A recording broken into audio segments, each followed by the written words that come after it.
On the microphones, pure and uncensored American straight talk. Never quit. You're locked and loaded with Chris Peranto and Ian Scotto. This is the Battleline Podcast.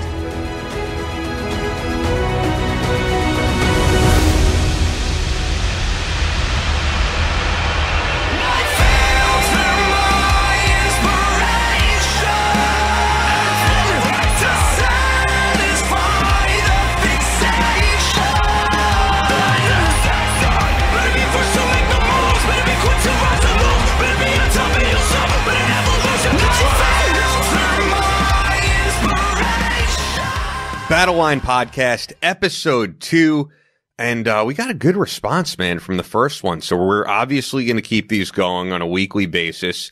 I should, of course, say shout out to Jinx for that great theme music, which is Fails, We Are Jinx, JYNX, and the great Debbie Rashawn for the voiceover. So I'm excited, man, to be doing this again and bringing on General Tata. Yeah, it was, well, you know, the last one with Andre. He's a buddy, so I'm always particular. When Andre's a friend, so I'm always going to say it went well because I just feel like it did.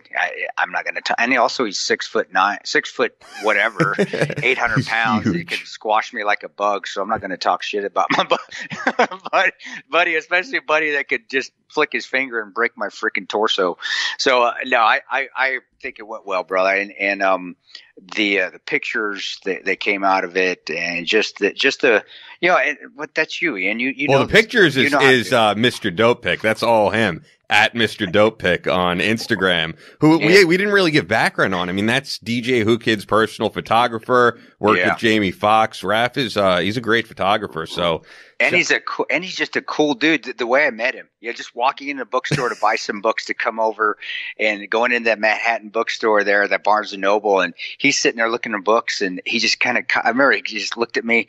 And whenever people start looking at me, I kind of move. I start walking a little bit. When they look on their phone and they're looking at me, because everybody thinks I'm as big as Pablo, and they see me and they're like, "Holy shit, that dude's teeny. He's like 5'9" and 100 and nothing." And so I moved a little faster, and he goes, "Are you Tata?" And then I saw what was he wearing? Was he wearing a TMZ shirt? What shirt was he wearing? Yeah, he was wearing a TMZ shirt. He was wearing, was it a TMZ hat? It was TMZ. Yeah, it was TMZ. Because he's done stuff with TMZ. And then he had a custom windbreaker from when he worked with Drake. And I was like, this guy is the man. He just is. So, but that was cool. He said, "You're Tony." He goes, "Oh, yeah, you're Ian. I'm going to take pictures." And then I lightened up because oh, well, shit, I've got to get to know this guy. I'm going to be with him for the next 3 hours. But he is just the coolest dude ever. I want to see. Dude, I want to see all those pictures because I want to see the one with us in the street. I could send those all over. That's got to be classic. Yo, they're great. I just didn't put them all up because I felt like a picture of us as the profile and then the 13 hours picture in the background. No, that works. I just want you to send them to me. Yeah, I'll send them over because I was like, this is too much us. It's a little too self-indulgent. I was like, let's have a 13 hours picture here. No, I did a 13, but we got to put Tano in there. That's Tig shooting. I know. But it's a great picture. That's Tig. I'm like, I know it's Tig. It's just 13 hours. I got smart with somebody. I was really smart ass. I said, technically that's Dominic Famosa, but you're right. It's Tig. So if there's a shot of you as high resolution, or not really of you, but of Pablo as high resolution as that, then I'd go with it. It's just a great picture. So I was that's dude. I love it, dude. Yeah. I really do. I think it's perfect too. Just a good shot. And I'm the attention to detail that people that support Battleline, I don't think is a bad thing. That means they know the story and they're supportive of the story of what took place there in Libya. And I just got to give you a little bit of shit. Yeah. I'll send you over all that because Aaron Lotter did all the graphics for us. Shout out to him. And when I was talking about the response, I mean, it took us basically a day longer than we wanted to be up on Apple Podcasts. At first, you and I were like, is this like a left-wing conspiracy against us, not putting us up on Apple Podcasts? Well, it sucks that you kind of, I don't like going there. I used to all the time when I was just crazy on the media, and I never will again because I think I jumped to a lot of conclusions. But there are times, and there are been times where it has been that way. It's like, well, he gosh, he's Tano. He's this Trump pariah, and he hates Hillary. And he said he was going to choke out Obama on Fox, and he's always on Fox. He's never on CNN. Hey guys, I was on CNN a lot till they changed the headline of what I said. And then and that was actually, the headline was when I actually not bashed Trump, but I said Trump said something wrong. I didn't agree with him, and they still changed the headline. But bottom line is that just there's times where businesses do that. Not a whole bunch anymore, and I think a lot of it's just where we were jumping to conclusions. I like to hope so. I'm always thinking positive, but there have been times where because of the 13 hours, and a lot of people still not as many as they used to, but there's still people out there that think it didn't happen. It was made up. It was made up to affect an election. That's why I laugh. And when I talk to Oz, we laugh about it. I was like, yeah, Oz just blew his arm off just because he did that actually in his garage in Colorado, just so we could say that he got blown up in Benghazi. I mean, that's how devious we really, I mean, it's just ridiculous. But brother, you're right. It was hard to say, what the hell's going on? Why are they doing this to us? Hey, we're back in, so it doesn't matter. And you're taking it, you're taking over, and you know what the hell you're doing, brother. So you know how to navigate that treacherous network of podcasts and Apple and Spotify and all that, where I can just lay back and say, Ian, take over, brother. I don't know what the hell I'm doing. No, I appreciate it, man. We ended up getting on everything. So anywhere you find podcasts, you're hearing this, but I figured I'd mention we got a lot of really great 5-star reviews out of the gate. I'll read some of them real quick. This is from Brittany L. Mundy. An engaging listen. This podcast has real conversations and doesn't feel forced. I loved hearing their thoughts on work ethic and family. Chris is a natural, and I can't wait for more content. By the way, that's awesome. Yeah, I should mention we're getting a lot of female listeners, man. You have a big female following, which is cool. This is a little different than Soft Rep for me, which was a bit of a sausage fest. I don't know if I should say thank you or not, because my wife's going to listen to this. No, my wife. That's what I love about having a confident spouse, a confident wife, is that she's like, whatever. Yeah. Do they know that you still stink up the bathroom like every man out? I mean, they don't. It's like, whatever. I can go get any dude I want. So you good luck with that, Tano. Yeah, good luck. That's my wife. But that's the kind of woman I love her to death. And I do. And those supporters, the female supporters that I have, women supporters that are out there, I admire them, and I love them. I love them because on social media, they are vicious.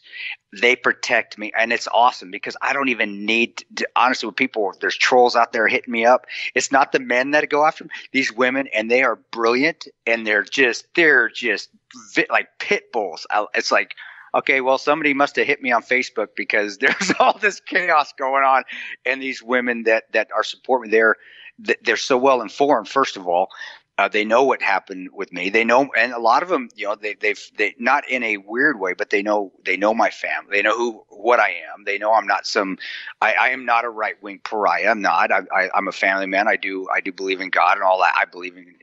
I'm a terrible Christian, but I still am a Christian. But I also think everybody should have whatever faith they believe in. They're welcome to follow that faith, whatever it is.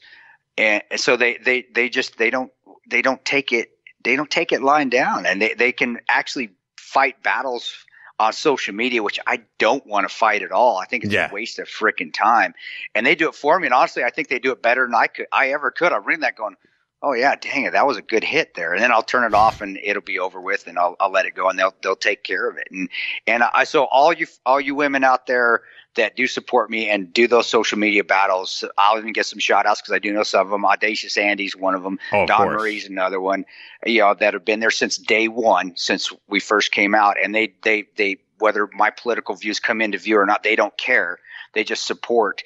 I want to say thank you because they take so much stress off of me, because social media and trolls, if you get embedded into that where you feel like you got to defend yourself all the time, it's a life sucker, dude. And I've learned that I can't do that. I can't fight that. But there are people out there willing to fight those battles for me that are a lot more intelligent than I am, and I admire that. So thank you, and thank you all those supporters out there. And I just wanted to ramble a little bit because I feel like they give. Well, first of all, I always ramble anyway. But second of all, they do deserve some love and some, because they do. I don't think people realize how. I don't think if they don't, they need to, how much that is a big deal to me, and how it's caring, and it just makes my life so much easier. And it's I just have a special place in my heart for the supporters, particularly the women supporters out there that have always had my back and go to bat for me on the social media side and for anything else, because you saved me more than once. So I'll leave it at that, though. We'll leave it at that, because I'm probably go back to. I'm going to start getting teary-eyed and start crying. So it's just let's move on. And especially these fake Chris Perantos out there hitting up women for money, and so I always hear about that. But I've gotten some. It's funny. Ever since I came on board, I've gotten some weird emails too that I've had to block a few people. They're like sending me their life stories. It's a little weird, and I'm not talking about like in a way of like supporting the podcast. I think it's like borderline stalker. But anyway, I want to get to some more reviews here. Like this one right here from Max Buffalo. Chris Peranto, you're an American hero. I greatly thank you for your service. Thank you and your team for the knowledge given at your training classes. So this is a guy who's attended your classes. Oh, yeah. Yep. I'm extremely excited about your podcast. So that's a good one right there. Perfect. The training and the Battleline, which is where we took the name from, for those of y'all that most that follow us know that, but Battleline is actually my tactical training company, and myself and a First Ranger Bat gentleman by the name of Ben Morgan, who also brilliant guy. He's First Ranger Bat. Even though he's First Ranger Bat, he still is a brilliant guy. I'll give him some slack for being First Bat there in Savannah, the smart one. And then also the professor, Benny Glossop, two of the instructors with me on Battleline Tactical, that we've been out teaching and training anywhere from former law enforcement to current law enforcement to just somebody who just first time picking up a handgun or a rifle. And that it's been an amazing experience that way, because I've got to get out there and teach and shoot a little bit. And I like doing the basic classes more than I like doing the more advanced classes, because I love seeing people smile, especially ones that have never held a handgun in their life, and they realize that it gives them a little bit of confidence when they start being able to shoot, but realize that this is fun. This is a good time. And you don't have to be a hard ass blacker ops than I got blacker ops than you do kind of instructor, that you just got to be mean to everybody just to show that you know how to shoot. You can actually just take classes from these guys that laugh and goof and have a good time and still learn something at these classes and be safe and be responsible with your handgun, but also be more confident that you can protect yourself. I'll give a story one. There's a lady in Colorado that goes and she hunts gems. She's one of those gem hunters that go up on the mountainsides, and they stake their claims of something. I think used to have a show out there it was a show on History Channel, and it showed kind of women and men that went out there and did that gem hunting. But it can be very, very dangerous, and it's very competitive. And they'll have claims where they are finding gems in these stones, and you mark these claims, you go home, then you come back. Well, they have claim jumpers that come in and take these claims and will take your stones away while you're out. And it's very cutthroat. And she actually says, I am more confident now, and I'll go out by myself because I know how to handle myself, and I know how to handle my handgun, and I know what situational awareness is, and I know how to just open my head up and look around and get out of the mindset. I'm in an area now where I've got to be very aware of my surroundings. And she went from being somebody that couldn't even load her handgun to where she came to an active shooter course for mine and Ben's, and we did in Colorado Springs, to somebody that can actually, she's getting it. She knows how to do tactics now. And just to see the smile on her face is amazing. I love to see the confidence. It's and the Battleline Ian, that's your brilliancy there. I didn't even think what to call the podcast. I think it works out well. It looks good too. Looks good on the dang logo page, definitely. Yeah, I wouldn't call it brilliancy. I mean, you're the one who came up with the name, and I like the name. But all right,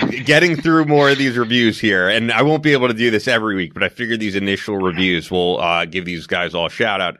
A must listen. This is from MTD 10mm. Ian and Chris have launched what will be a #1 rated podcast on any platform. The guests and topics they teased about having on will make it an absolute must listen. Keep crushing it, gentlemen. This is JC Cal 12. Love the first episode. Anytime I can listen to Chris and learn something about leadership is an hour well spent. And then I'll get to this other one here. I mean, we have more reviews than just this, but this is from C Nance Announcer, which I recognize the name. I think that's Carl Nance on Facebook. raw and unfiltered. These guys are great. I can't wait to hear more episodes. So keep leaving those reviews on Apple, because even though we ended up going up there late, we're now one of the top podcasts in the government category off the bat, which is awesome. And we really appreciate the support. I was going to ask you this because of that, Ian, and this is my question to you. We are in the government category, but why do we fall under this? And this is my ignorance, and I'm asking you online because I think we can do it on the show here. I think it's a good subject. Yeah. Why did we fall under government? I say we fall more under motivation, like a lot of these reviews, leadership, or even a faith-based. That's where I would say we would fall under. But yeah, whatever. I don't make the category. So explain to me and the listeners how that's made, because I want to know. It's a tough call. I mean, I'm the one who decided it. Okay. I just felt like I could tell you all the categories right now if you give me a second here, because there is like a faith-based category, but I don't feel like we're totally that either. It's hard to put us in a category. So all the categories are this. I'll just read them all really quick. News, I wouldn't say we're news. No. We don't want to be news because we like to tell the truth. So we're not going to do news. Yeah. Comedy, we'll do some comedy here and there, but we're not comedy. There's comedy right there, dude. I just threw some comedy at you. That's gold right there. Come on, man. We got sports, history, true crime, society and culture, maybe a little arts, business, education, fiction, government. That's what I have us in. Health and fitness. We'll do a little of that, of course. We'll do some health and fitness. Oh, no, we definitely will. Kids and family, leisure, music. Then there's religion and spirituality, science, technology, TV, and film. I think the problem is we're not one of anything. And I think a lot of the guests we're going to have on are a little bit more in the government category. And you know what I like too? I like that the government category isn't totally saturated, so we get some attention. I feel you. No, I got you, brother. That makes sense. Because certain categories, there are so many podcasts that no matter how well we do, it's tough to break that top shows. And a lot of the people who listen, for example, to where I was at SOFREP, they're in that category. So, I think we're going to share a lot of the same audience of not just them. But I think Jocko Willink might be in like the motivation stuff. It's a tough call, and I ended up going government. I could always change it, but I can't. No, I know. I after hearing all those, and no, I agree. When I think of government, I just think of politicians, and gosh, I can't stand politicians. Even though we'll probably have some on every once in a while, I'll have to bite my tongue a few times. Or no, I won't. I'll just keep it out as. But no, I agree, because there really isn't. We'll have. And I do believe we'll have some health people on there. Oh, I'm absolutely. a big health nut. So are you. And we'll do some of the faith-based stuff, because I do believe in God, and I do believe that faith needs to be talked about a little bit more. I think that's why our country's in the problems it is. It's not because of an inanimate object, just because we've lost a little bit of virtue out there, and we need to get it back. But brother, that's why you're the pro. That's why I am following your lead. Like I did the little what did I do? The meme or the little emoji?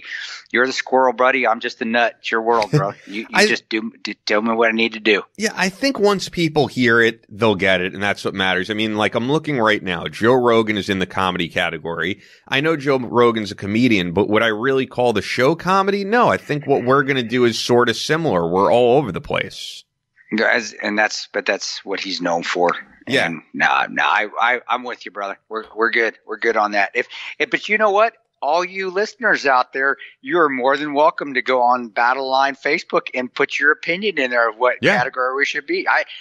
We should be interactive. We are an interactive podcast. There you go. Absolutely. Yeah. Follow us on everything, on Facebook at Battleline Podcast, Twitter at Battleline Pod, Instagram at Battleline Podcast. We try to be as responsive as possible. With that, you know what I wanted to talk about, and this is sort of more in the politics government category.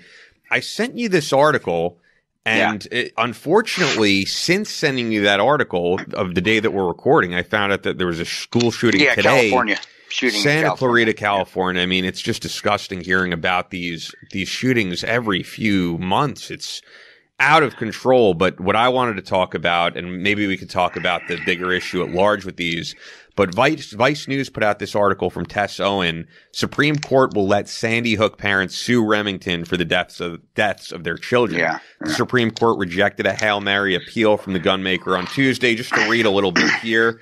Families who have lost loved ones in the 2012 shooting at the Sandy Hook Elementary School can proceed with their lawsuit against the gunmaker behind the AR-15 style rifle used in the deadly rampage. On Tuesday, the Supreme Court rejected a Hail Mary appeal from Remington Arms, which was founded over 200 years ago and claims to be the oldest gun manufacturer in the U.S. The gunmaker had asked the High Court to hear its case after the Connecticut Supreme Court greenlit a lawsuit to hold the company accountable for the massacre that left 20 young children and 6 adults dead in Newtown, Connecticut. Which, by the way, strangely enough, is where Drew Dwyer ended up moving, was to Newtown, Connecticut. Yeah, that's right. That's right. But anyway, I'm not going to read the full article. It goes without saying, we feel for these parents. It is an unspeakable tragedy that happened. But I will say, suing a gunmaker for the horrible actions of a mentally ill and I mean despicable human being, if you can even call him that, it sets an extremely dangerous precedent. And people, where I posted it, we're talking about, are we going to sue car manufacturers now? It's a very dangerous precedent. Well, it is a slippery slope, and it all started when the lady at McDonald's. How long ago? 20 years ago, where she drank a hot cup of coffee and she burned herself, and she sued. And now, you've got to have warning labels saying that coffee's hot when you drink. It's a slippery slope. Where does it end?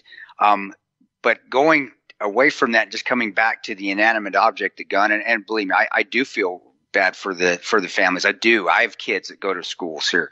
I know that if that happened, I would be worried sick, and if my children were some that died, I would feel I don't know. I'd be beside myself. They're my world. They're what keep me. They're what keep me grounded. But to take another law, even if it's civil, now this is more of a civil case. It's not a criminal. You're not putting another criminal law in the books.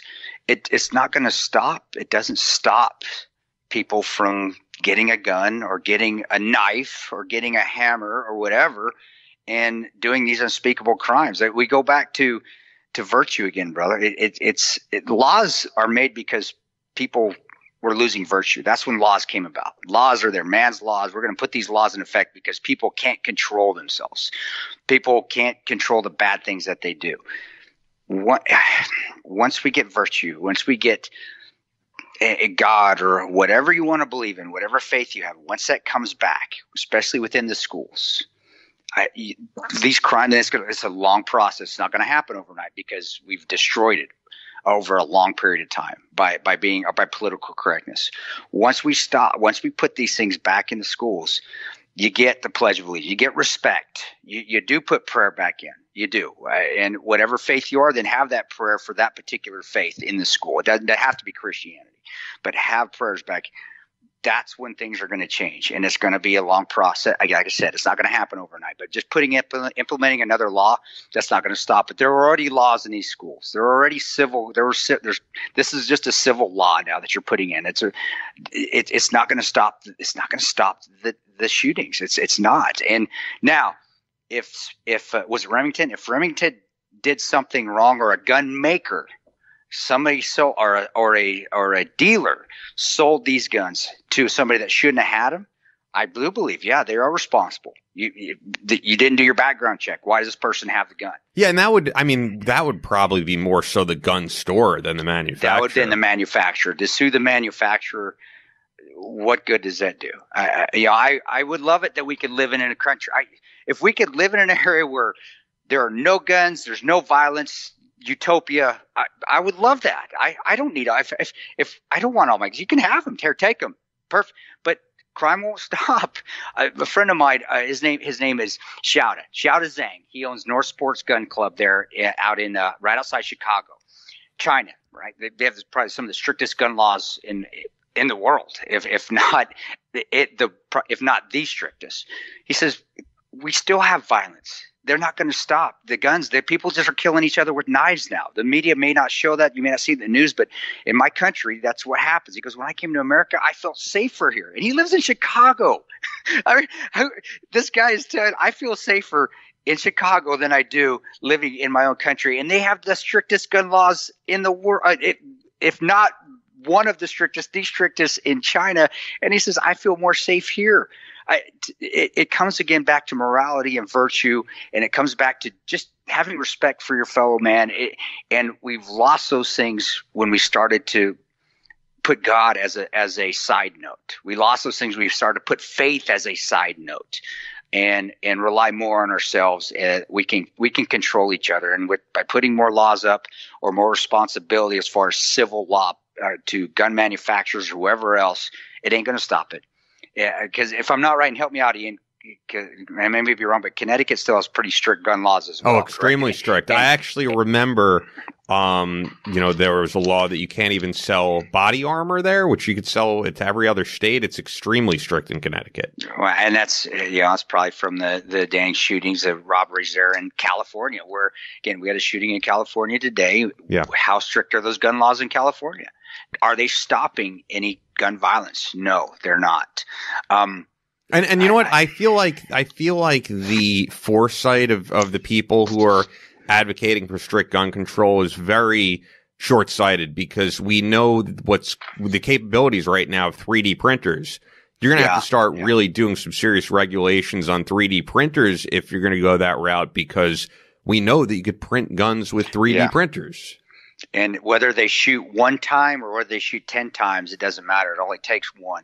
We are getting into news, a little bit politics, but that's the beauty of this podcast. We don't belong in any category. We can do whatever. Didn't Trump's administration, they wanted to legalize 3D printing of guns, I think, and the Supreme Court shot him down. And just so you folks know out there, I'm not some Trump zealot. I'm not. I agree with things that he does. I disagree with some of the things. I don't agree that's right. No, you should not make it more easier for somebody to make a gun, especially with a 3D printer. I completely, and maybe I'm wrong. We have to search that out, but I could have swore I saw something, and I don't watch the news too much. I'm such a happier person. If I see something, I'm the exact same way. You realize I don't even have cable anymore. I'm in my little apartment. So much happier. Yeah, I don't need it, man. I really don't. And I'm completely up on everything going on. I mean, you go on Twitter, you go on Facebook, you're going to hear the news right as it comes out. I don't need, I don't know, Shepard Smith or whoever else to give me the news. It is, and that is turning into propaganda anyway, our dang media services. So I'm the same way, brother. But it comes back again. We can talk all day implementing more gun laws, civil laws. When people want to do the right thing and they start holding their own selves accountable, all right, then things will stop. When sir or ma'am disappear, the rest are sure to follow. That's one of my favorite lines from the Country for Old Men. No Country for Old Men, but that is so correct. Basically, when discipline, when respect leave, the rest are sure to follow, and that's exactly where our country's at the moment. And until we get those values back and we get virtue back in our hearts. And I'm not Joel Osteen out here, guys. I'm not preaching to you. I'm just telling you this is just what I see. And I've been on all sides, and I have taken a life with the gun before. Granted, it was a terrorist, and I was fighting to save others, but I have done that before. It's not a fun feeling, even when you are doing it for the right reasons. And there's an argument on there whether it's right or wrong, but it's not a good feeling. But without that virtue, and me saying, "Man, did I do the right thing?" Even though I'm doing it, protecting others and protecting myself, and these people are trying to kill me, that virtue in my heart's telling me, guys, I just took somebody's life. Yeah. And I granted, it's my job. If I had to do it again, I would, to protect my life, to protect families, to protect innocence.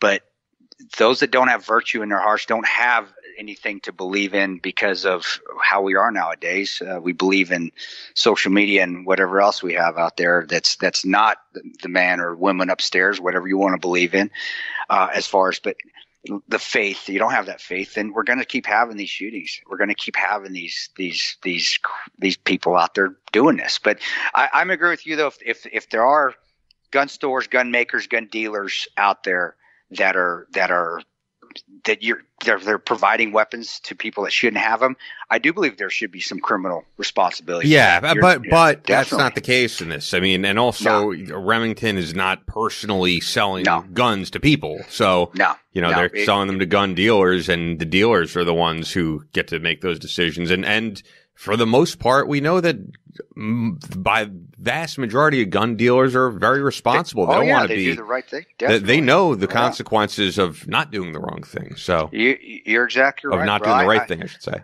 One thing I wish I would see more though, and I'm an NRA lifetime member. I am. I belong to the NRA. I really wish. And I know they go on the defensive because sometimes I feel like they have to because they get pushed so much. I would like to see them even just speak out a little bit more and just not just speak out against the violence but just even offer an apology like publicly. And they may have to do that every week. I got it. Where are we at with gun violence nowadays? But going out these mass shootings and just even condolences. So sometimes even as an NRA member, and I know I'm going to get crushed from all you NRA 2A, and I'm a 2A guy too, guys. I am, but just going in there and say, you know what, gosh, we want to offer condolences to the families. Just we are sorry for what happened. No, I would tend to agree, but also as you've seen, there's this like prayer shaming thing where if you say thoughts and prayers, you literally get shamed for it. Well, go out there and I'll do a prayer thing with the NRA then, because it does. And if people shame us, to hell with them. I'll say that. That's what they want to do. Fine, go. But we'll do this, and at least we're showing some remorse for what's going on. But I do think though the NRA sometimes the NRA goes on the defensive because damn they have to, because immediately it's their fault. Yeah. And I don't believe that either. But you're a huge organization. You are 2A, and the majority of gun owners do have a lot of faith. Let's just do the right thing. We're going on the defensive. Yes, we're going a little bit, but let's go ahead and show some compassion too. And if it's a prayer, then let's do a prayer. We'll do that. And they set up a person, maybe even a division, where that's what they do. They do a prayer if there's something like this that happens, and just to show that, you know what, we're not all guns. We're not just going to go out and give guns to everybody. We care about this country, but being armed legally is also something to help citizens protect themselves, and it's a necessity, and that's why we are the greatest country in the world.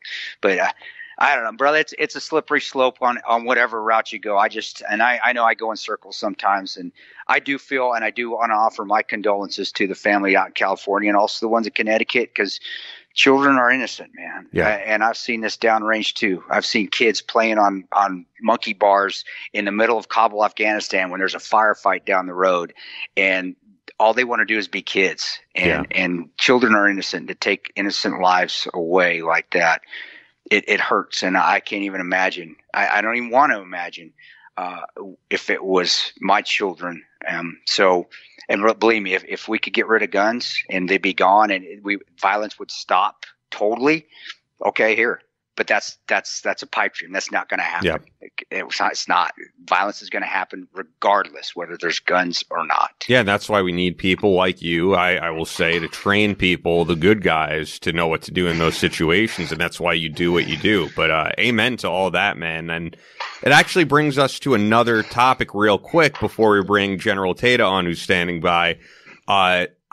We were talking about this over the weekend because we try to, keep up with each other, at least like check in once a day or so with how everything is going with the podcast. And it was over the weekend, and I know you are a faith-based guy. And I was like, oh, are you going to church on Sunday with your family? And you were like, no, I don't really go to any church regularly. Yeah. And it was a discussion we got into how you could be a Christian or faith-based, whatever you are, in your own home and read the Bible, and it doesn't mean you have to be inside four walls that are called the church or a temple.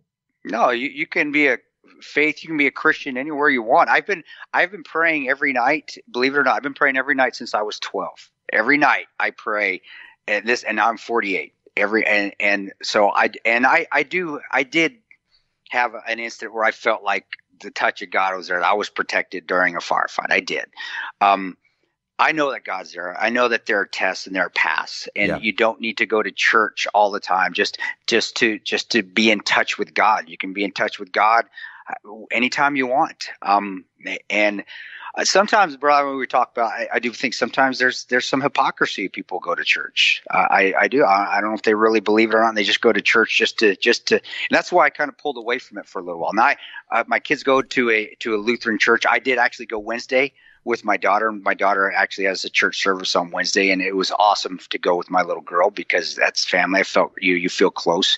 But I do think that sometimes people go to church just because that's what everybody does in their neighborhood, and they're not really they're not listening to God. I could be completely wrong, but I felt that way sometimes going like, man, look at these people. We're supposed to be believing in God. And I think they're just here. They're just doing, we call it lip service. You're just doing lip service. It could be possible you just haven't found the right place for you. Cause I've seen in my experience times where I was away from all of that. I come from an interesting background, which you don't really have time to get into, but like I was raised Jewish. Half my family's Jewish, half my family's Catholic. This would be a long story to get into, but I've told you, like, my friend George had me going to a evangelical church, and I still regularly go. And like, this might shock some people, you know what I mean? But I like being around faith-based people.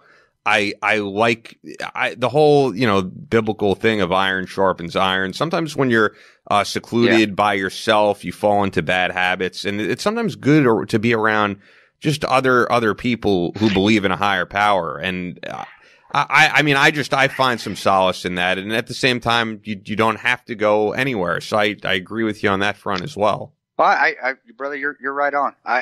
Both fronts too. Whatever you decide, just what I tell people, if you're going to go to church, then go to church because you believe in God. Don't go to church just because, I'm going to church. I'm here.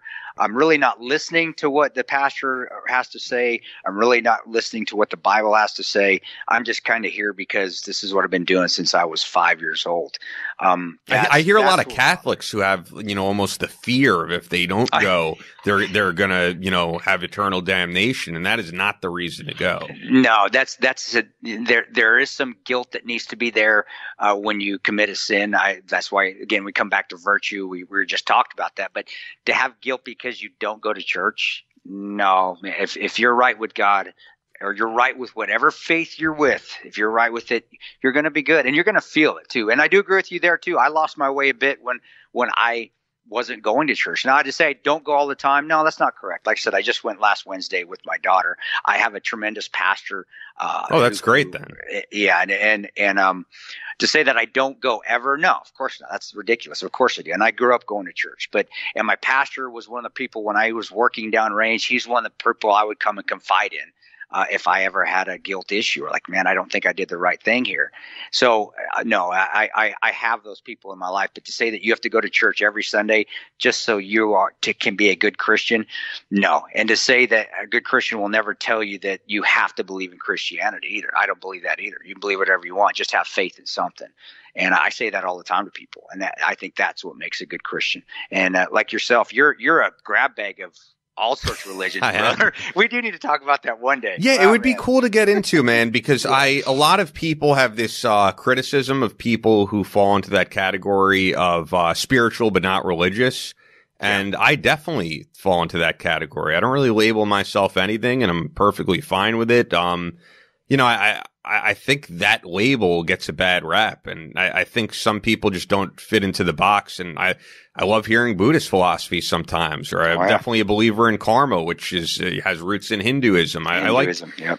Bruce Lee once said, absorb what is useful, discard what is not, take what is uniquely your own. And that's kind of what I take from everything. That's how we all should be. Just have faith in something. Even if it's a grab bag of faith of a lot of different higher powers, different religions, different gods, whatever. I believe what I believe in. I'm not going to preach it to you. Sure. I'm not, but this is what I believe, and I do believe that there is God out there. And I said I really feel like I did feel that at one point in time, just by the feeling of just being protected. Didn't feel it all the time, but I did, but that's why I used to tell people, you know what, and you don't have to just be Catholicist. You don't have to believe in Judaism or be a Protestant. Like you can be a mixed bag of everything, but you still believe in something. And that's what makes you amazing, brother. That's what makes anybody amazing. And that's why you come off genuine too. And I trust you. I wouldn't have done this if I didn't trust you. Same with you, man. Yeah. So yeah, I know we're going down a rabbit hole. No, it's fine. This is something we discussed because, and it goes back into the we don't fit into a category thing. I would love to bring, for example, my friend Truth Seeker on here, who talks about spiritual issues all the time and is a Christian, but doesn't really fit into the Christian box. And you'll see what I mean if we bring him on. But I have all different types of people I want to bring on here. But with that, we do have General Anthony Tata standing by, AJ Tata, who just put out a new book, Double Crossfire, which is the latest in the Jake Mahegan series. So let's get right over to him. So for the first time on Battleline Podcast, episode 2 is none other than AJ Tata. I mean, that's really your pen name, but Tony Tata, General Tata. I mean, it's the first time on this podcast, but I've interviewed you 3 or 4 times at this point. On other podcasts, and you're I just signed you a book, Double Crossfire here. That's awesome. My favorite podcaster is what I say in there. So I really appreciate it. And I've been on a lot of shows, so you really do a great job, Ian. I know you have. No, I really appreciate it. I was telling Chris all about you, and that's why we're excited to do this. The funny thing is, I mean, I'll be transparent with the audience. I'm texting everybody I know in the community, shamelessly trying to get this out there. And Tony said, "Hey, I'm going to be in New York on Thursday. I'm doing a, hit on Fox and probably what else are you doing?" Well, I've got a business up here, and had a board meeting, and so a lot of things going on. I got a place up on Upper West Side. General, thanks. You got a lot going on, brother. I appreciate you just taking some time. Then just at least let me say thanks before I start getting all Ranger on you and start talking out of my ass. Like I said, Chris, it's a real privilege to be on with you and Ian, and thanks for having me on.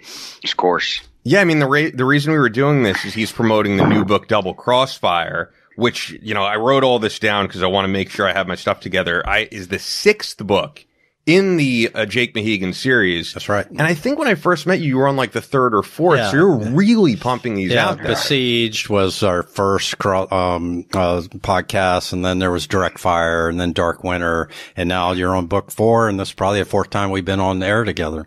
Do you still love doing this? Because I know you went into it with a passion right after leaving the military, 20-year career, or is it a grind at this point? No, I love it. I'm writing, this is my 12th novel, and it's the 6th in the series. And every time I've got a new book I'm writing, I do 2 a year now. That's one every 6 months. And I just love the creative process. It's like being a painter, an artist, or, whatever. And I just, plug in my music and I sit there and I create. And, 2, 3, 4,000 words later, I take a break and I'm creating these characters, and it's fun. And I tap into great guys and gals that I know that I serve with, and I just channel their characteristics, right? I don't write about anybody in particular, but it's easy. I serve with, great Rangers like Chris and others, and if I just create the loyalty, the duty, the honor, respect that they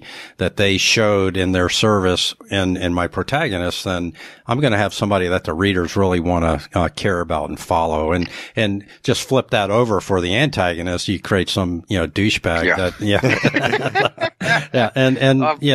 that's what I like to do. Hey, General, what?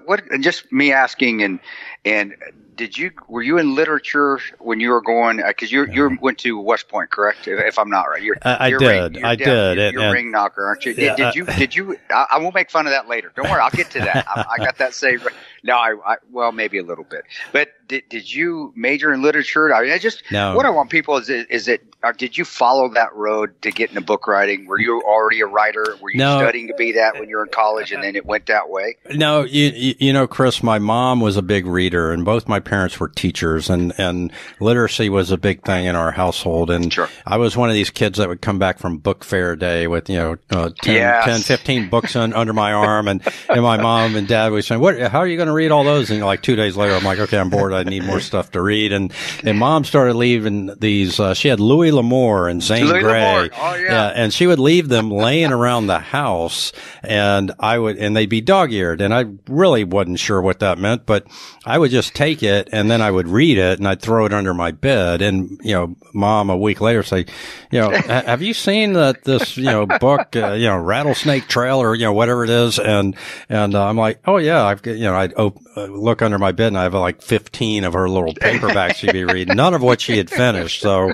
and that sort of switched me on. Then I kind of grew into Stephen King and his early stuff. And I just became, I remember telling my dad when I was about 12, he asked me, the prototypical question. My dad's the son of Italian immigrants. So my grandparents came in through Ellis Island and settled in Detroit, Michigan. And my grandfather was a brick mason. So everything he did, and this was back in the 20s and 30s. My dad was born and my dad was, helping, when he was like 6 or 7, helping sling mortar and that kind of thing. Just a few Italians, working their way up in the, inner part of, Detroit there while the automobile industry is, starting up. And so they're building and scaling. My dad was this amazing athlete, baseball and football player. So he goes to the University of Virginia but he never lost that sense of, immigrant and, work hard, save, hard work. And earn your way. And so he said, what do you want to be when you grow up? And I said, well, I want to write fiction novels. And he kind of laughs and he says, you got to put food on the table, man. and so, you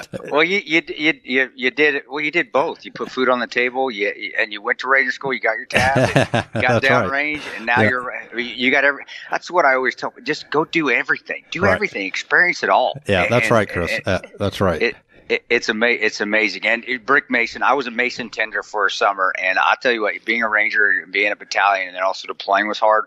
Holy shit. The mason tender I was like, okay, I definitely need to go back into Rangers because I ain't slinging and carrying stones at 6 a.m. for the rest of my life. That was tough. I'll tell you what, man. Dad. Wow. Yeah. But when my grandfather, passed though, he'd built a nice little construction business there. And, he had his own business. He was the epitome of the American dream.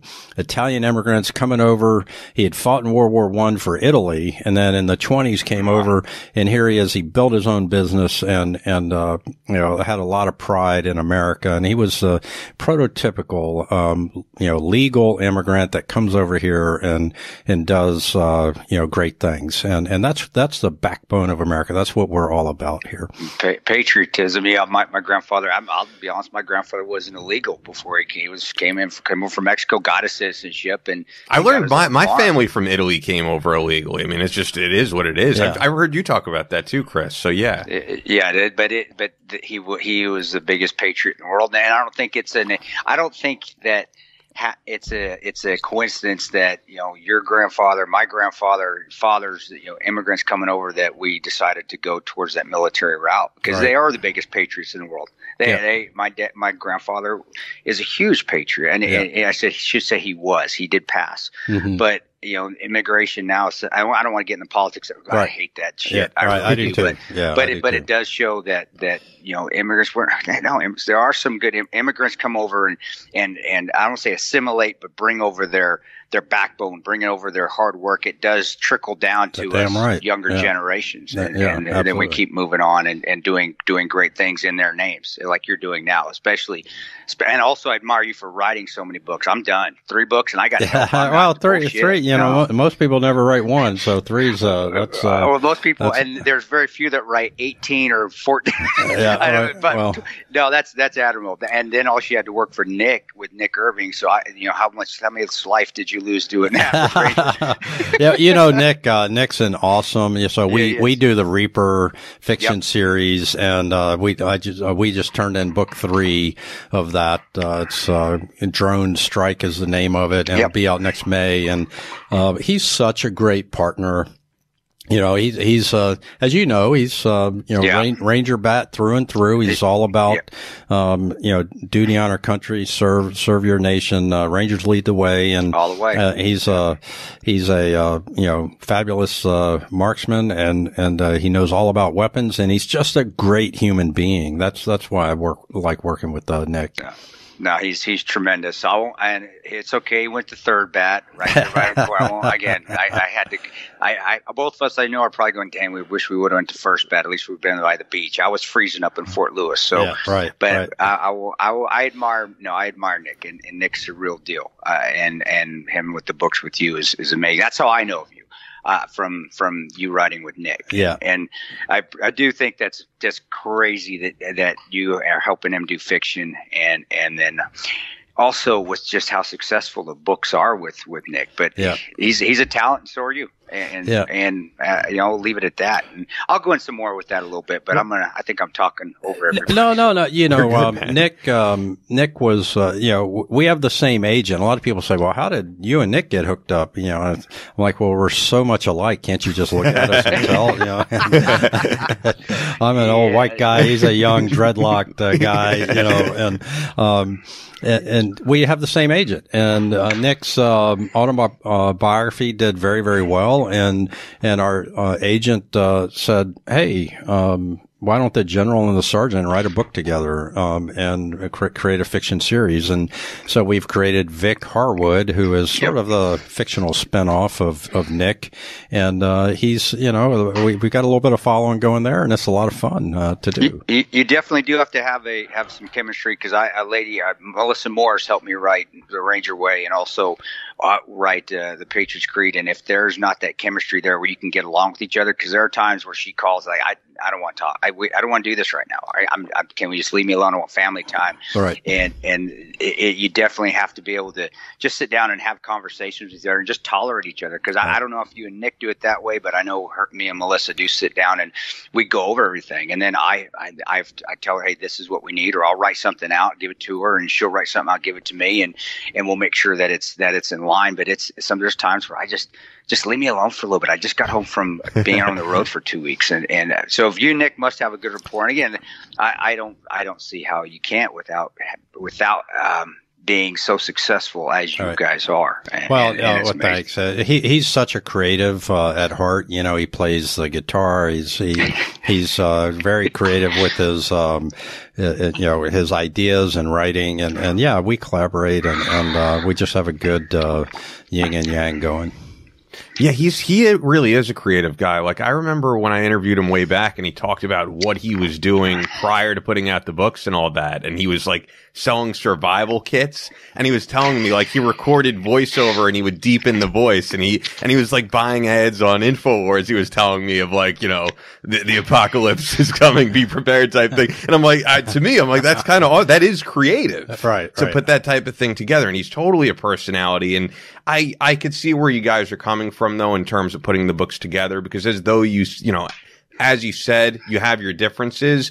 I think it makes more sense that they hooked him up with you than just any co-writer. Right. You have the military background and the respect in the community. So. Right. Yeah. And we have a great editor, Mark Resnick at St. Martin's Press, McMillan, and Mark does a great job coaching us along. And the editor's the key. It makes a book not turn, especially as military guys, makes it turn into a real book and not a pop-up or a coloring book. Yeah. Or a field manual. Right. So exactly. Right. This A, B, C. No, we have to.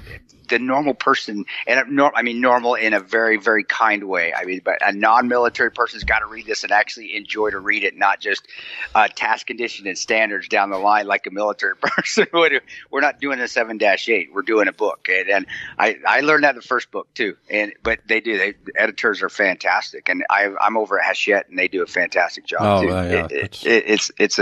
It's amazing how you put stuff on paper, and then all of a sudden you get it back like, oh crap, this is a book. I just was putting ideas down, and now they turned it into a novel so but you've got that West Point with you anyway. You're already smart. You could probably be editor too and still be successful. Yeah, I don't know about that. But I enjoy it. I enjoy the creative process, and I enjoyed making Jake Mahegan, and I've got a new contract now with St. Martin's standalone for me, and we'll keep the Reaper thing going. But Mark signed me to a separate contract and we're creating a new series. So, that'll be fun. Yeah. I was wondering how long this is going to go because as I said, Double Crossfire is the new book out, came out the first of the month. Yeah. I was looking on Amazon the day after this comes out, the audiobook will be out as well. Yeah. But I've had the honor to interview guys like Brad Thor who have had their series going on for, I don't know how many years now. Yeah. Do you intend on Jake Mahegan to last the same way that Brad Thor has? Or is there going to be a plan Brad's sort of the standard in the industry, and everybody would aspire to have, Scott Harvath and a Brad Thor, enterprise, franchise going. And, you got Vince Flynn, you got Brad Thor. I mean, Vince Flynn no longer with us and it's still going. Yeah. Well, that's a franchise, right? And so we got, Kyle Mills doing a very capable job there. He's an awesome author, and I'll never forget. Brad Thor is the one who helped me break into the business. I was still on active duty. I just gotten back from Afghanistan, and Chris, you'll appreciate this story. I was in Bosnia in 1996 and 95, 96. I was I was a paratrooper with the 82nd. I got special tasked to go over there and help out, and then the 4-star, the I-4 commander, a guy named Bill Crouch, who I knew from a previous assignment, he said, Tata, I want you to stay and be my executive officer. And so here I was, a young major, lieutenant colonel guy, and so I stay over there. And meanwhile, I'm a paratrooper. I have an 82nd Airborne patch on my left shoulder. I Maroon Beret and all of that.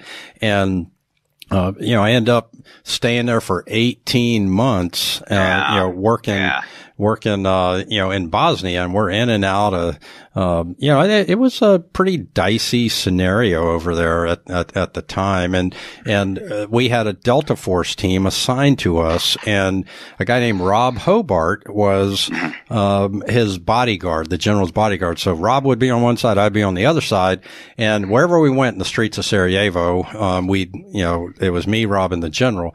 Well, Rob and I became very close friends, and when it was, I got assigned to take battalion command in the 82nd following this assignment, my house was not ready. I got, asked to come, the guy was relieved from the 82nd. And so I came in and, everything was early. It was like March, and Rob said, why don't you just stay with Patty and me? And so I crashed with Rob. Here I'm battalion commander in the 82nd. I'm crashing at Rob. He's back at, CAG there. I was writing on, his guest bedroom this was 1997. His computer was one of these big IBM floppy disk things. And I had Rogue Threat, the second book I ever wrote. And I was like page 230 when I started. And a month later, I'm on page 270, something like that. And, I get home at like 10 o'clock at night. I write for an hour, go to bed, get up at, 4:35 and go to PT. And the disk drive was going bad on me. So I saved it to the hard drive. And of course, my writing back then was a big secret, and I didn't even tell Rob about it. And so my disk has gone bad. I've saved it, Rogue Threat, to the hard drive. And with every intention of like a day later coming back with a fresh pack of floppy disk and copying it. Well, 3 or 4 days later, this thing, I come back with the floppy disk and I can't find Rogue Threat on the hard drive. And are you panicking? Is that?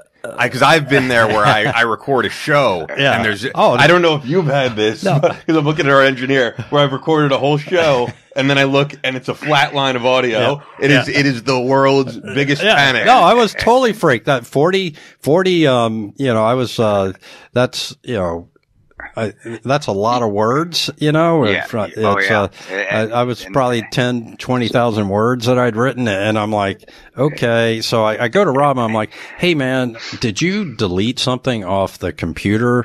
He goes, yeah, I found this virus called Rogue Threat. I had no idea what it was. Man. And it was back when you were saving stuff to the root drive and all that. I mean, I didn't know how. And those things were dicey at best. Yeah, right, exactly. And I'm like, hey man, did you put it like in a, cool cool little trash bin that I can now grab it and bring it back alive. And he goes, man, I'm Delta Force. I smoked that puppy. And, my God. That's and I'm like, be the worst. okay, all right. And so I found a way to rehab the old one. So I only lost like 40 pages. Okay. Yeah.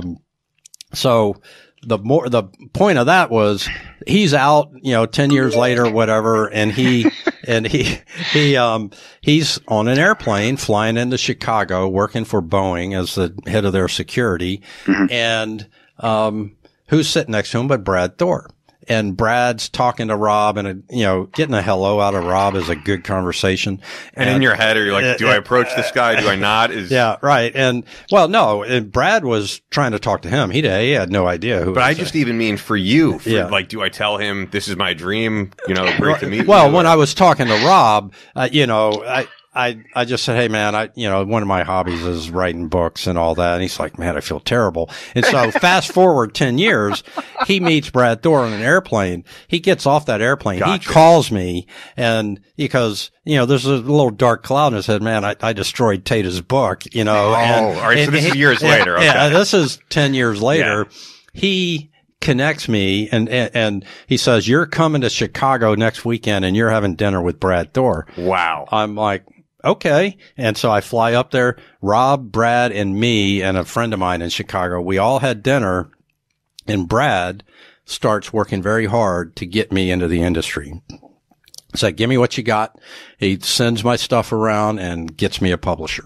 And that's the kind of guy Brad Thor is. And also Rob Hobart, one of my, great friends. Mm-hmm. And, it's relationships. The moral of that story is relationships are everything, Well, and also have more than just a contingency plan. You better have a tertiary plan or even four different options whenever you're doing anything, because the first one's always going to go to shit. The second one could also, but as long as you have that third or fourth one, then you're fine, which luckily for you, you're able to grab those things off the computer. I tell and always work hard. And if that's your passion, you got to stick to your passion. And writing is it sounds like writing is your passion. Yeah, totally. Yeah. I mean, I have a business too, but, writing is that creative outlet. And I can remember, Chris, I was, getting for my first book that came out, I was still actually active duty and this talk show wanted me to come on their radio.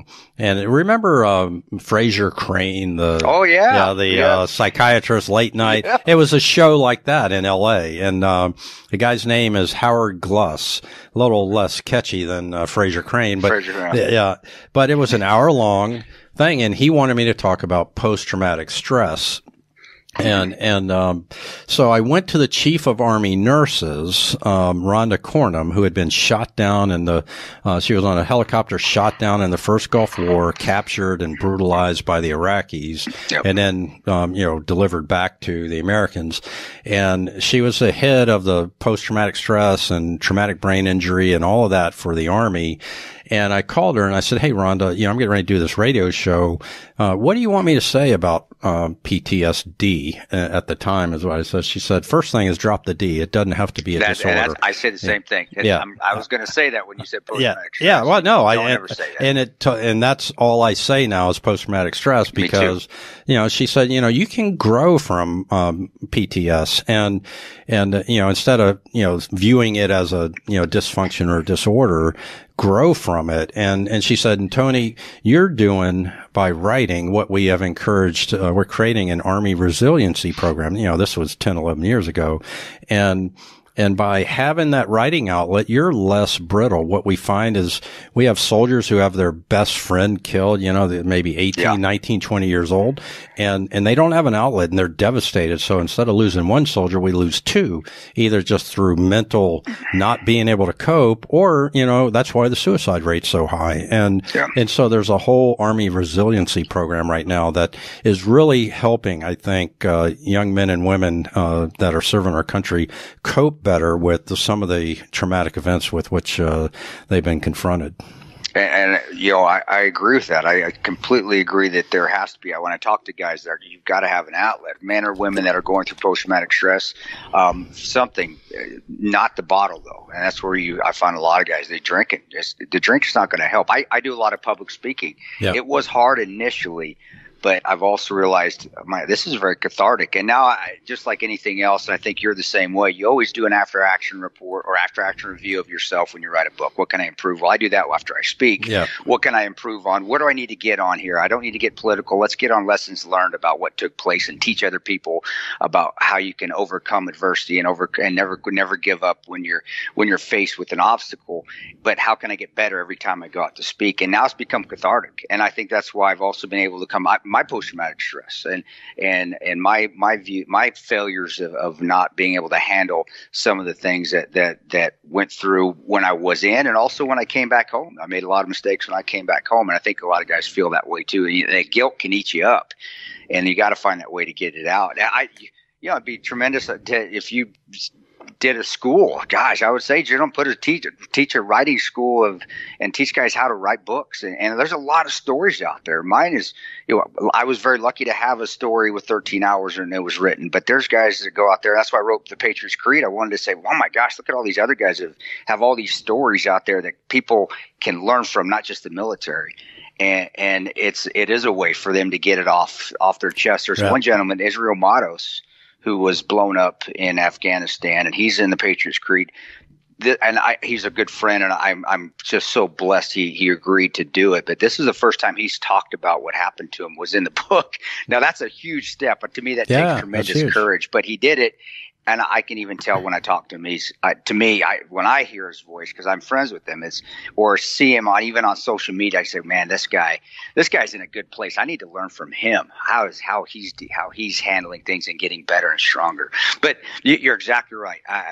There's no D in having that outlet and that goal, that end state that you have set on every book that you're done. There is the end state to write your best book that you can and get it out there. That's right. And you're still on mission. It may not be a combat mission, but you're still on a mission. Yeah, you're on mission. Yeah, absolutely. I'm on a mission to, entertain my readers. I'm on a mission to be as successful as I can in my business, and on a mission to take care of my family as best I can now. And I donate, and I'm on the board of 3 veteran charities as well. And so, continue to serve the community that served me so well when I was a soldier. Bet you, and you have to sit over there across from Ian right now, and you're right, he does have a face for radio. He said that before we recorded. I'm like, all right, let's save that for air, but that's great. I'm sorry, Ian, I had to go there, brother. I'm sorry. Well, you can get me back later. I gladly will. Yo, you know what I was going to tell you when you mentioned the Brad Thor thing? For one, great guy. Anytime I've talked to him, super humble, great story of how he got into writing as well. And he seems to be very big on helping military guys, like Jack Carr as well, who get into the business. And his heroes are guys like Marcus Luttrell and Morgan Luttrell. And he always says, like, I kind of did it the opposite way. You guys served and then wrote these books. I wish I could be like you guys. I think in a way he looks up to you as well. I think that's fair. He's such a gentleman, and he's so,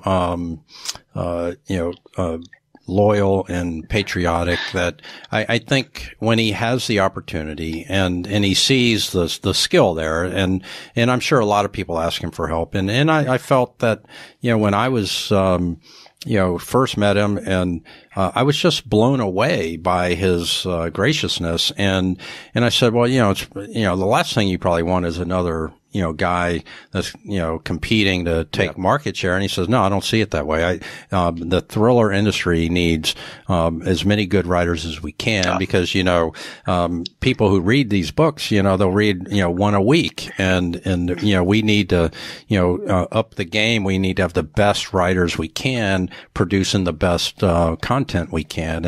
And that's, a really refreshing way to look at it. And today, 10 years later from that time, I retired in 2009. The thriller community, I've got this really tight-knit group of like 30 or 40 guys and gals that are all authors, and they're just fabulous. We go. Jack Carr's in there, right? Yeah, Jack's in there. Yeah, I mean, there's some good books coming out. And by the way, I will say for the audience who doesn't know, Jack Carr is a former SEAL who's also in the thriller community. But what we were saying. Yeah, no, well, Jack's book, Terminal List, did very, very well. And it was a great, awesome book. And, so, and he's with Emily Bessler, with, Simon Schuster. So many good authors. You've got, Don Bentley's, Without Sanction, probably the best debut novel I've read in a long time. Don's a great guy, former Apache pilot. It's funny because you said that last name. I was thinking of Matthew Bentley. Right. He's another guy, very similar name. Yeah. Matt's a great author. He's a Marine. He's a Marine, and he's had 4 books with, Simon & Schuster now. It's great that we have so many creative people coming out and contributing to the thriller community. And I'm just proud to be a part of it. That's so cool, man. It's amazing. Now, I was going to make a Marine crayon joke, but I can't. When you said it, I didn't want to cut it. You guys were flowing so well. I couldn't. I didn't have the heart. No, I agree with guys that should be writing out there, and more should be. And it is a creative outlet. And like a lot of your fiction is really based in fact. A lot of your fiction is based off experiences and men and women that go down range and serve, or even if they don't, but they just go through years, even CONUS in the military. That's the beauty of the military, and not the college money, and if you want to go in special ops, that's great, but you get to experience so many things that you wouldn't experience anywhere else. And you can pull from all those experiences, even just the getting up in the morning and smelling the dirt in Georgia, or getting out there in the morning and freezing in Fort Lewis in July because it's still raining, but smelling it just smells will bring you back. That's why, and I was going to ask you this. I know we're getting off the book subject because I get asked it all the time, and this is where I'm kind of segueing into it. Is what do you tell folks? Because I get asked this all the time, especially with the state of how people think bad, the politics. I really could care less about politics. I've served under Clinton, Bush, Obama. I didn't get to serve under Trump. But, military's military. I didn't even really give two shits who was in office, to be honest with you, until I got caught. And I still don't care, but I got kind of pulled into that with the 13 hours. But what do you tell parents that come to ask you? And you're like I said, I'm saying this in a very caring way. You are a cake eater. I'm saying that nicely, though. You're that to all you out there. Chris loves to break balls with everybody. He's a West Pointer. I got to give him some shit a little bit because he's the man. But what do you tell folks when they say, "Hey, my son or daughter wants to join the military. What do you think, sir?" What do you tell them? Because I get asked that all the time. I tell them, and it may be less so now, more recently. I tell them, be prepared for them to go to combat. That's the first thing I say. And then I talk to them about, it will transition your young man or woman, into a leader. I go through all the positive, but, also be prepared for him to go to combat. I don't want to mislead anybody. And I had, this was like 2006, one of my high school girlfriends, she, obviously we didn't get married. She married, a guy. She had, three boys, I want to say. One of them wanted to go to West Point. So she wrote me and said, he's thinking about going to West Point. And it was probably like 2003 and, right at the peak of when the head knocking was starting to happen, 2003, 2004. And I said, you need to be ready for him to go to combat. And that's because I did not want to, delude her into thinking that, this was about education or anything else. It's, at the very point of having a military is to fight wars. And if you're not prepared for that as a parent, then, it's better to start with that and then back down from there and say, okay, if I'm ultimately prepared for him to sacrifice his or her life, I can then figure the rest out. And then I would walk them through the leadership and the education and all of the, the friendships and the bonds and the serving your country and the importance of that. But at the end of the day, be ready for them to go to combat. You can't, as a good leader, you can't mince words, and you don't want to mislead or you don't want to embellish, and you also don't want to downplay things. That's, You know, I wrote all that down. That's going to be my next answer. Yeah, that's actually why I asked you that there, General, so I could have your answer now. I don't have to think about it. I'm just going to regurgitate because that's perfect. I love it. You know what though? I respect that. I respect that immensely that you don't sugarcoat it, and that's what leaders shouldn't sugarcoat it. This is how it is.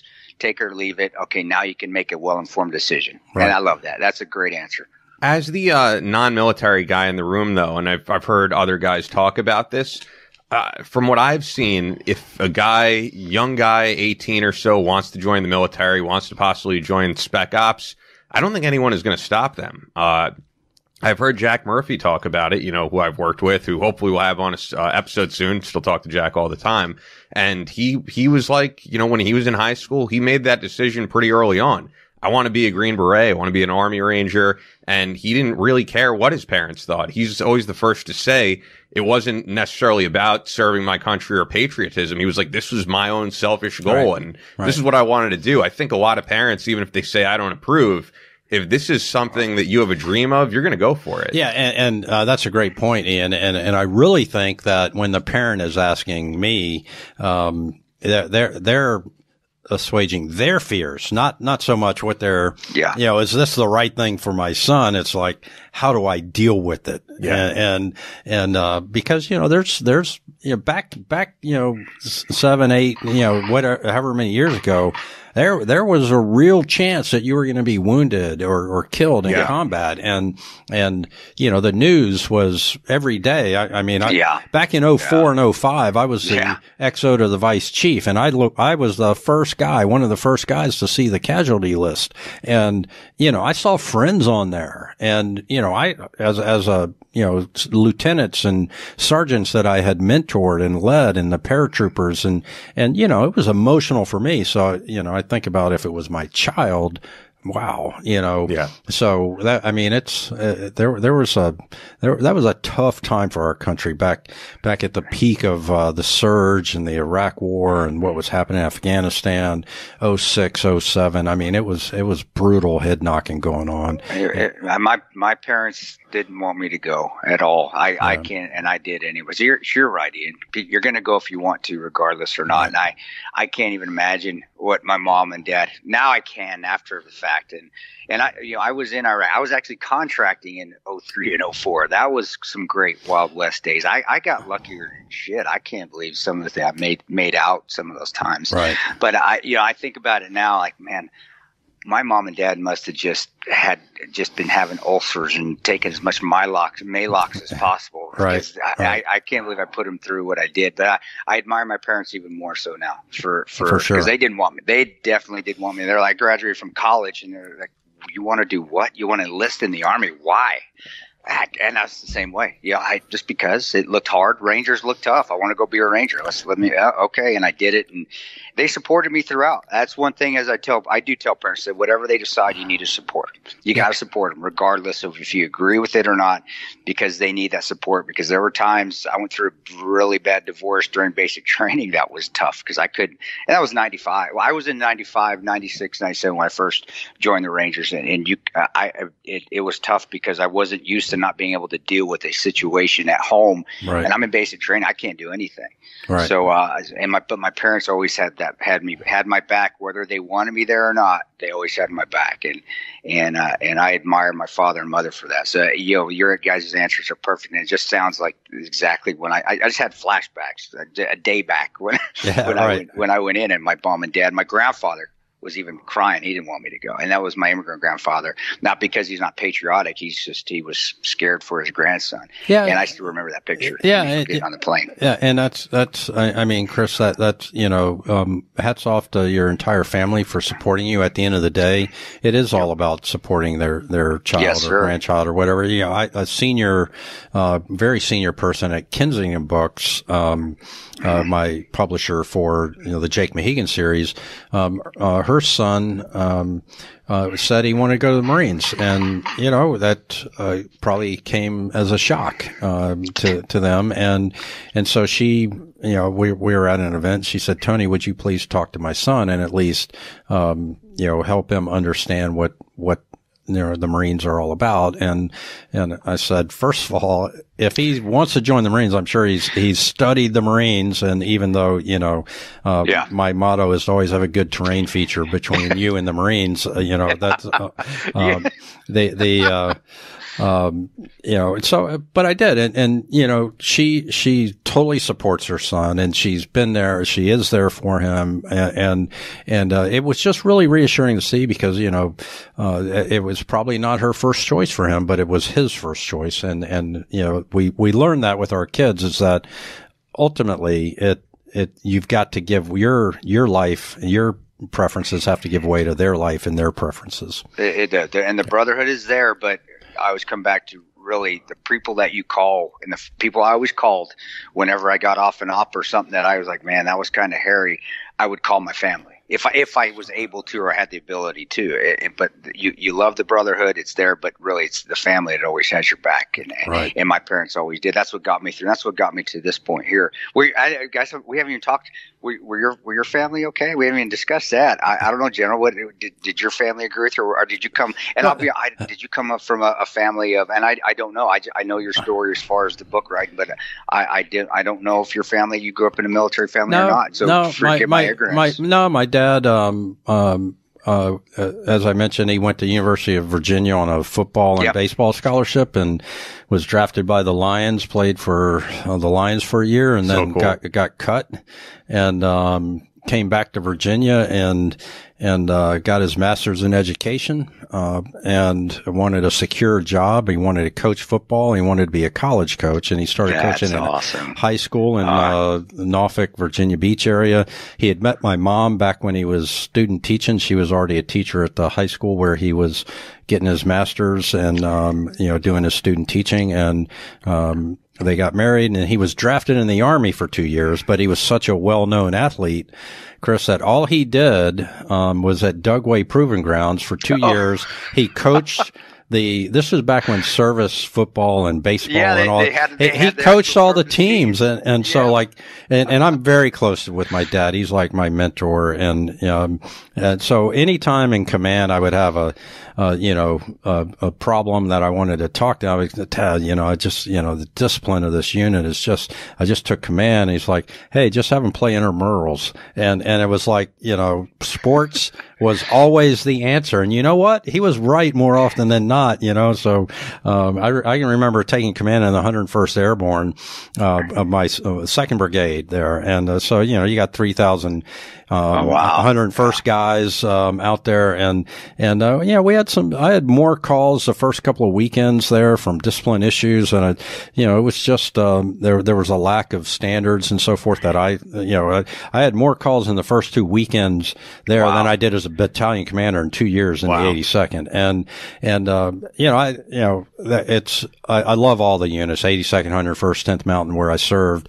But the 82nd's always had a special place in my heart as a paratrooper and that kind of thing. But, Dad was always there for me. And my older brother went to the Naval Academy. I went to West Point, and my sister had an appointment to the Air Force Academy. But turned it down. She was the best athlete in the family. I played baseball and wrestled, but, my brother played football at Navy, and my sister ran a 4:43 mile in high school. She held the Virginia state record for like 25 years.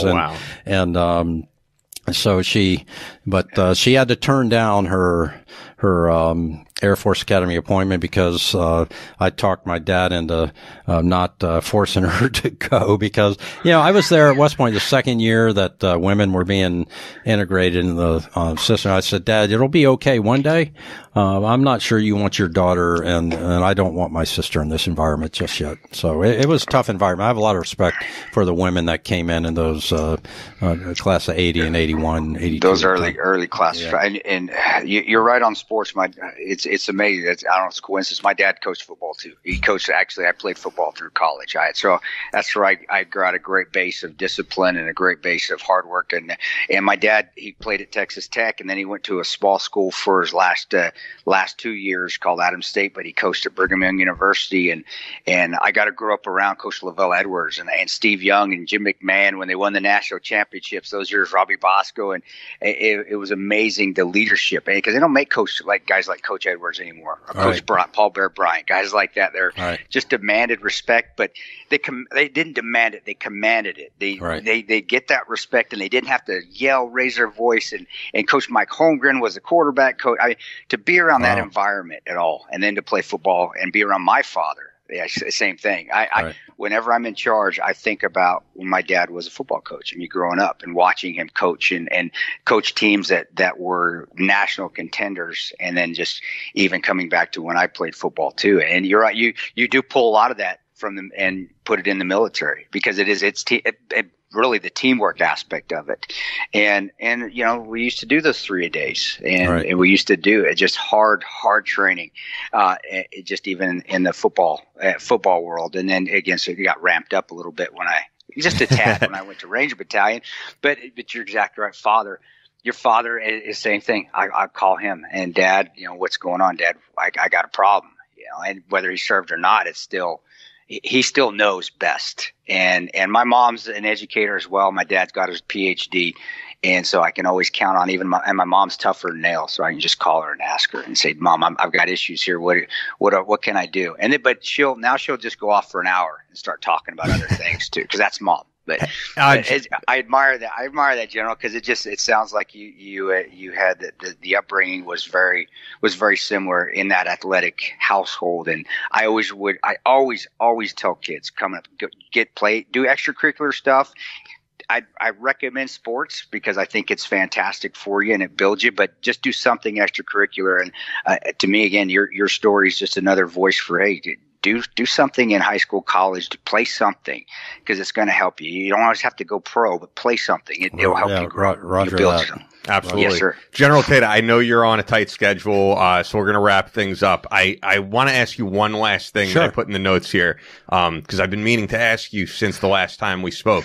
I remember you said something on Fox News that, I always consider you a pretty straight shooting guy. We want to have people on here who, Jesse Jane Duff, retweeted our stuff and is in, Women for Trump, Female Voices for Trump, whatever it is. But you've always been, I think, pretty objective. But you said something that Trump obviously liked. And I remember him tweeting out, he was like, kudos to General Tata. So my question is, when you see the president tweeting out, praise to you, does it kind of hurt a little bit your objectivity in the future? Are you like, I want to stay on this guy's good side. I don't, if he does something that you're not into, are you going to be scared to criticize him? No, he's tweeted me twice now. That's so cool. I just, I go on Fox, I say what I think, and, I've been, I'm kind of like Chris, I'm apolitical. I try to stay right down the middle. If I think the president's doing a good job, I'll say that. If I think, I was on a couple of weeks ago on a Sunday show and I was describing the Syria situation, and I said, look, we need to be dispassionate about this. We need to analyze all the three-dimensional chess that's taking place here, instead of everybody reacting one way or the other way in a very tribal sense of defending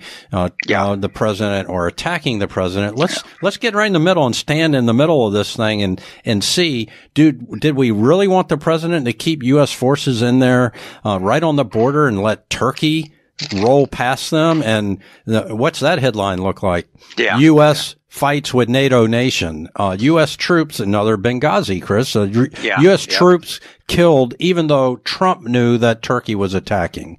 Yep. Yeah. So what's that look like? And I actually got a call from someone in the White House after that episode saying that's the best I've ever heard it described. So, I say what I believe, and I get either praised or criticized. I know that you can't, the environment today is such that you cannot exist without being praised or criticized by one side, because it's so tribal right now. Yeah. So you just say what's on your mind and let the chips fall and be damned to whoever hates you, because everybody's going to hate you, somebody's going to love you. I've had to figure that out too, General, the last couple of years. I just can't make everybody happy. It's just how it is. Yep. Yeah, I mean, and Trump likes generals. So the thing is, I wonder, like, if he gets a second term, is he calling General Tata? And that's why it's like, oh, I want to stay on this guy's good side. But I totally get what you're saying, and I fully believe it, because I do think you are a guy who shoots straight. Well, if I get a cabinet position, I'll do a weekly podcast with you guys. Yes, we're holding you to it. So, on Twitter, awesome.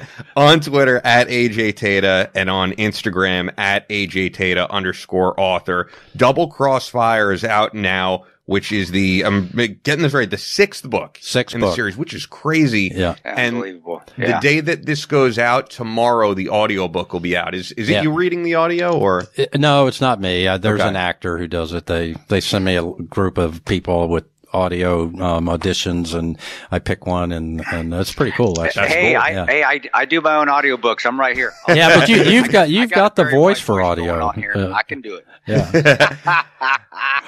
Awesome. Well, thanks so much for coming in. General, thanks, guys. I appreciate it. I appreciate it. No, this was awesome. Really thanks so much, guys. Hope to be back on soon. Yeah, we'll do it.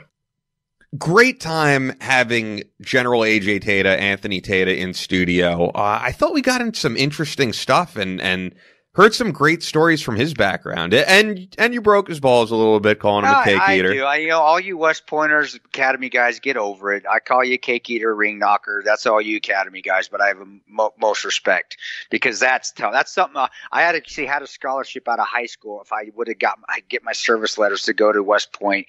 And I'll be honest with you, at that point, I was not ready. I was not mentally ready to go to that structure.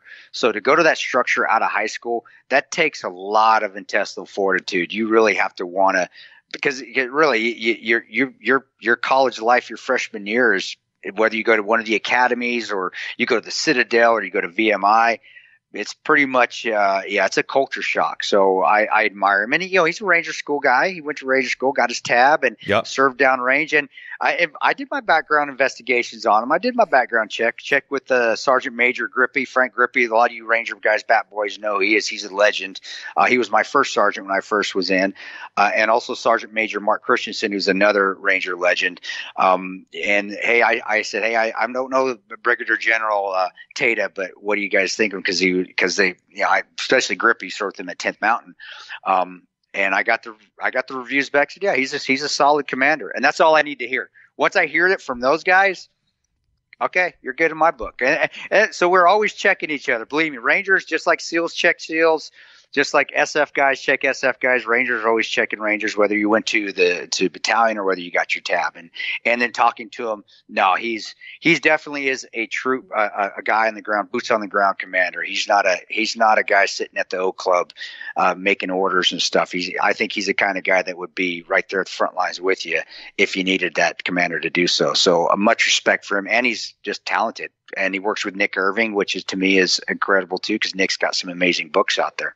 Yeah, and he's just an all-around nice guy, and I have to kiss his ass a little bit, because he did sign his book to me, Ian, my favorite podcaster, AJ Tata. So, I mean, he's an all-around nice guy. He really is. And you know what? He's super loyal in that no matter what show I'm doing, he's always down to come on. And look, it's publicity for him, but I know he believes in any project I'm a part of, because a lot of people would say episode 2, I'm doing Fox, I'm doing bigger names, and they would dismiss it. And he was down to come right on. So yeah, that says a lot about his character. And you just tell he's a great guy. You just tell his upbringing, getting in the upbringing with the football tie-in. I think that's incredible. That to me, that's so cool.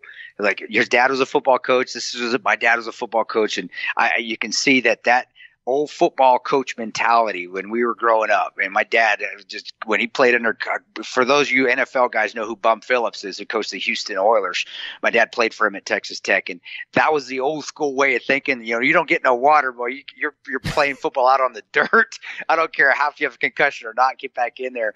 You can't do that anymore. Believe me, because my son plays football, had a concussion, and was out for 2 weeks. But that mentality, that old school football coach mentality, is almost like an old drill sergeant mentality. But it built a lot of intestinal fortitude, and you could just hear it in his voice, and how much respect he had for his father, that was amazing to me. That's why I just was smiling like, oh my gosh, me and General Tata could go out there and have a beer and watch football and just think of how our dads molded us and how they weren't in the military, but they actually molded us to be military men, and him more so than me, I would say, just because of his career, how far he went in his career. I admire that. And to all you kids out there, play sports, just anything, just go have fun, play sports. It is a character builder, and you make a lot of great friends too, and you meet so many great people. That was what I got more out of the conversation than anything else, aside from with the military stuff. It was the football connection, and I'm smiling right now thinking about it, 'cause I'm thinking about my dad again, growing up. Yeah, so great guy. And actually, I saw he was at one of those World Series games, because he's based out of DC, so he was there for the Nationals. Are we talking about football now? Okay. No, we're talking Preston, baseball are now. you there? Because I hope, Ian, you better know the difference between football and baseball. Did you say World Series? We're talking sports, okay? And he was at a World Series game. All right. I was just wondering. I'm just checking. Because, they football's with the oblong ball. It's not the round ball. You got to play it outside. They have helmets. And, well, I guess baseball they do too. I love busting your balls, dude. No, I know you do. So anyway, on Twitter, at AJ Tata, let him know what you thought of the interview. On Instagram, at AJ Tata _author. Of course, I got to have you guys follow us, because we're at 1,000 likes on Facebook as we're recording this, probably more by now, but we really need to catch up on Instagram and Twitter. So at Battleline Podcast on Instagram, at Battleline Pod on Twitter. Biggest thing, leave us a 5-star review on Apple Podcasts. Be sure you're subscribed there. We are definitely looking for potential sponsors. If you're interested, you could email me personally. I've gotten some personal emails that have nothing to do with sponsorship. and if that's the case, I'll try to be polite, but you're likely getting blocked if it's some bullshit. So IanScottoRadio@gmail.com. If you just have a question for the podcast, we could start to do that as well, but don't send that there. Okay. Send that to battlelinepodcast@gmail.com. And, anything else from you? I'm going to mention one last thing, but no, I think you hit the nail on the head, and yeah, just guys, people out there that are DMing us, and even my personal page, guys, it's just so hard. And I'm going to say this on this, I say it on Facebook Lives. We read it. It's just, you can't respond to everyone, especially me with the family. And I know Ian's got a life too. He's got another job. So a life. Let's be clear here. Not a wife. No, I have a wife. He has a life, but I have a life with my wife. She's amazing, and my 3 kids. But it's impossible. And as much as we'd like to stay on, if you ever watch what was Bruce Almighty, where he just is trying to answer I did that for 1 year, and I had no time for anything. And this is when I was actually divorced from my wife that I reconciled with. And I still had more time, and you can't do it. So not that we're having disrespect to you, not that we don't love you and we don't care about what you're saying to us, because we do read them. I know absolutely. Unless, like I said, unless you sound crazy, if you sound crazy, and I've gotten them, you're getting blocked. But for potential sponsors, like seriously, potential sponsors, we're interested in great products, and we make sure that, whatever you have, it's something that we stand behind. We're not just going to advertise anything. Yeah, no, we don't do that. If you come on, we're going to use it, or we definitely, it's respectful. And even those sunglasses, guys, you make fun of those sunglasses. Those are my range glasses. I've been using those as my range glasses day and night, low light and my low light ones for since they came out. Yeah. And so I didn't just make a commercial, even though it was fun. And they basically, the guy that was making the commercial said, "Hey, okay, just ham this stuff up, Tano." And I basically said, "Hold my beer, watch this." And did. But I do. No, everything that we will ever promote, it's going to be. You want to call us a seller, I've been called that before. Fine, you can go ahead and do that. But that's not the case. If you give us a product, it's something that we actually believe in and that we will use ourselves. And everything that I ever promote on my personal page, it'll be the same as my Battleline page.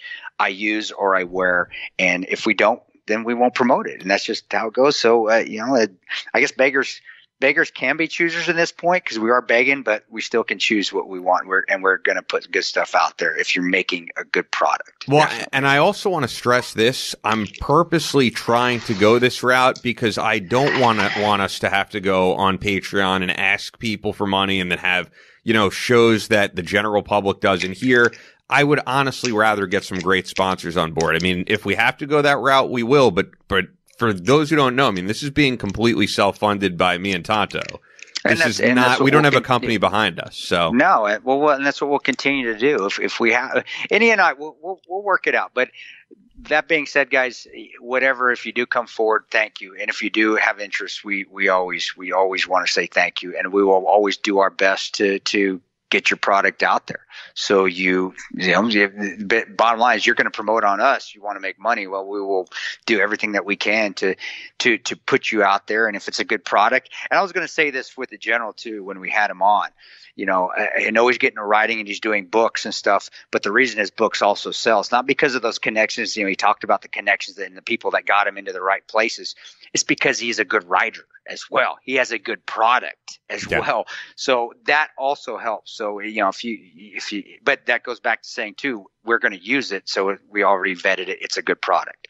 So, just come forward and we'll do everything that we can, 110% to get you out there and get you noticed and hopefully, make you all some money and then me and Ian can keep doing what we're having a blast doing. We can keep doing this. No, we love doing it. So any sponsor opportunities that you may be interested in, if you own a company, ianscottoradio@gmail.com. Other stuff, just questions for the podcast. That's Battleline Podcast @gmail.com. With that, pick up your latest book. We can plug that.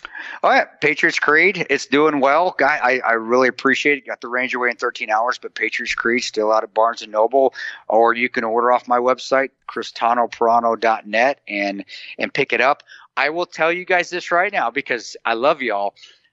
Hold off and wait till it gets close to Black Friday because I've never done a Black Friday sale on merchandise and books, but everybody's been so great to me, so I am. So I'll be on right now. Don't you guys don't have to buy anything else till we get closer to Black Friday, because I want to be honest with you. That's one thing I always hated with Black Friday. You go out and you buy something, and then oh my gosh, it was half off, but I won't do because I love you. I want you guys to know that. But Patriot's Creed, and also Ian, you didn't know this. Dalton Distillery is making a vodka for me called Tonto. Actually, Tonto, nice. And it's awesome. It's awesome. So there'll be a vodka. There's so many whiskeys out there. No whiskeys. There's too many operator whiskeys out there. And Black Rifle Coffee and Article 15, Letzlinger, they do a good job on their stuff. I leave that to them.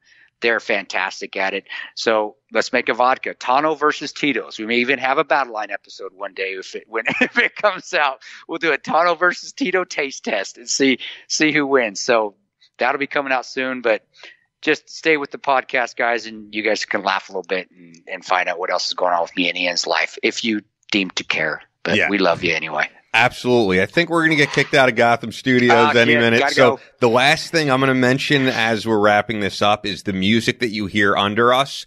All the music, I asked the artist for permission, which is funny because I put like the newest show on YouTube and it's like, do you have permission to use Never Given Up by Mark Slaughter? And I had to like file the copyright claim on YouTube. And I'm like, this is Mark Slaughter's cell phone number. You can call him and ask him if he let me use it. So I don't even know if I told you this, Chris, but I know you know this stuff. I mean, I know you know music, man. You remember Slaughter, Fly to the Angels? Oh, yeah. Slaughter actually came to the Grand Junction barn there in Grand Junction, Colorado after their heyday. I grew up with Slaughter, dude. Slaughter and Winger. Yep. Oh my gosh. So, dude, Mark Slaughter, this will be a story for another time when I can go into it, became a personal friend of mine and put out this great song called Never Given Up, dedicated to our service members.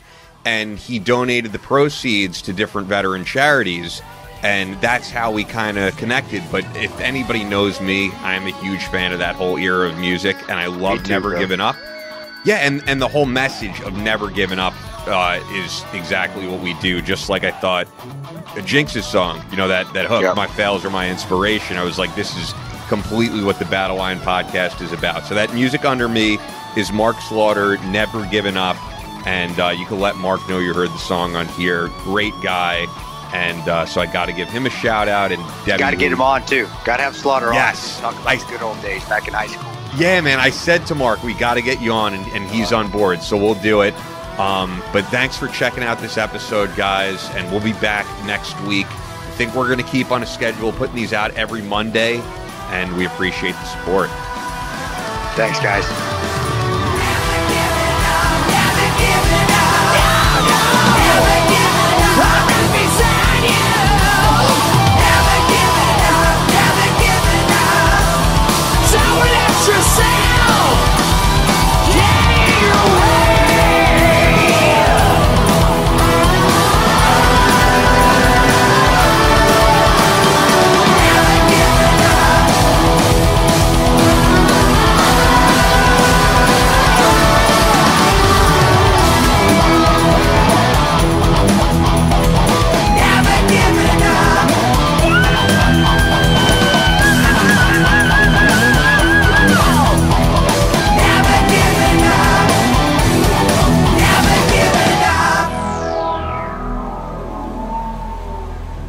That's all for this week's Battleline Podcast, but we'll be back on Monday with more American Straight Talk, so make sure you're subscribed.